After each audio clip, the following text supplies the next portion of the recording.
The power input to a 3-phase 50 Hz induction motor is 60 kilowatts.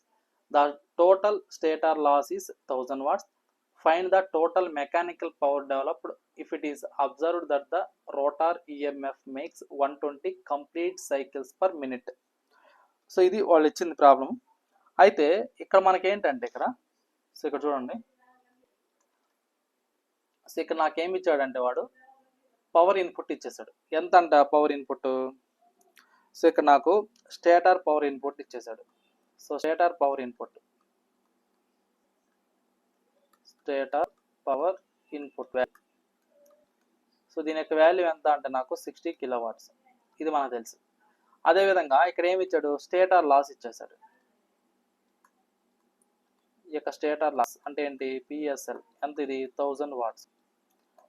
దీన్ని ఎలా రాసుకోవచ్చు మనం? 1 కిలోవాట్గా రాసుకోవచ్చు.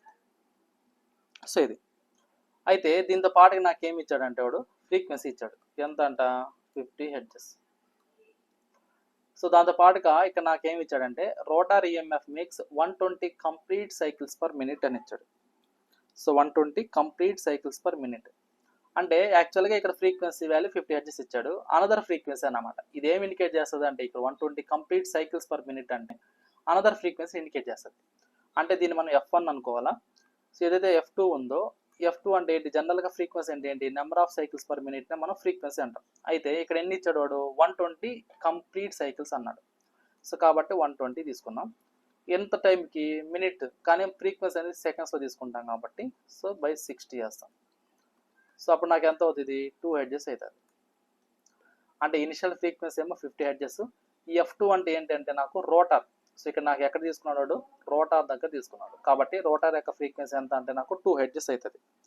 సో దీన్ని బేస్ చేసుకుని స్లిప్ కనుక్కోవచ్చు అన్నమాట మనం. స్లిప్ అంటే ఏంటంటే నాకు so rotor frequency over supply frequency, దాన్నే మనం ఏమంటామంటే స్లిప్ అంటాం. అంటే rotor frequency F2, supply frequency F1, ఆ రేషియోని మనం ఏమంటాం? జనరల్గా స్లిప్ అంటాం. సో రోటార్ ఫ్రీక్వెన్సీ ఏమో 2 హెర్ట్జ్, సప్లై ఫ్రీక్వెన్సీ ఏమో 50 హెర్ట్జ్. కాబట్టి దీని వాల్యూ ఎంత వస్తుందంటే నాకు 0.04 అవుతుంది. అంటే స్లిప్ వాల్యూ ఎంత అంటే నాకు 4% అన్నమాట. సో ఇక్కడ నాకు ఏదైతే ఎయిర్ గ్యాప్ పవర్ కావాలి, సో ఎయిర్ గ్యాప్లో పవర్ కావాలి. ఎయిర్ గ్యాప్లో పవర్ కావాలి అంటే దీన్ని ఎలా రాసుకోవచ్చు అంటే మనము సో స్టేటర్ ఇన్పుట్ మైనస్ అదేవిధంగా పవర్ లాస్ అక్రాస్ స్టేటర్ అంటే stator loss. So stator input minus stator losses దగ్గర వచ్చే రిజల్టెంట్ వాల్యూని మనం ఏమంటామంటే ఎయిర్ గ్యాప్ పవర్ అంటాం. అయితే ఇక్కడ నాకు స్టేటర్ ఇన్పుట్ దగ్గర వచ్చిన వాల్యూ ఎంత అంటే నాకు ఇక్కడ 60 కిలోవాట్స్. స్టేటర్ లాస్ దగ్గర ఉన్న వాల్యూ 1 అంటే 59 కిలోవాట్స్ అనేది సో అక్రాస్ ఎయిర్ గ్యాప్లో నాకు డెవలప్ అయ్యే power. So air gap power ఎంత అంటే నాకు 59 కిలోవాట్స్. ఇది అక్రాస్ ఎయిర్ గ్యాప్ దగ్గర వచ్చే పవర్. సో కానీ వాళ్ళు కనుక్కోమన్నది ఏంటి? మనల్ని find the total mechanical power developed కనుక్కోమన్నారు. ఇక్కడ టోటల్ మెకానికల్ పవర్ డెవలప్డ్ కనుక్కోమంటే సో మనకు ఉన్న ఫార్ములా ఏంటి? సో ఇక్కడ చూడండి, టోటల్ మెకానికల్ పవర్ డెవలప్డ్ అన్నప్పుడు సో ఇక్కడ చూడండి, so total mechanical power developed అంటే so air gap power into 1 - S. ఇక్కడ ఏదైతే రోటార్ ఇన్పుట్ ఉందో ఆ rotor input air gap power అవుతుంది. ఎందుకు? ఇక్కడ మనం ఆల్రెడీ చూసాం రిలేషన్షిప్.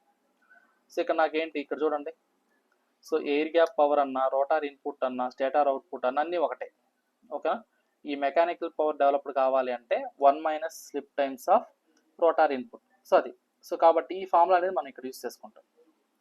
ఓకే.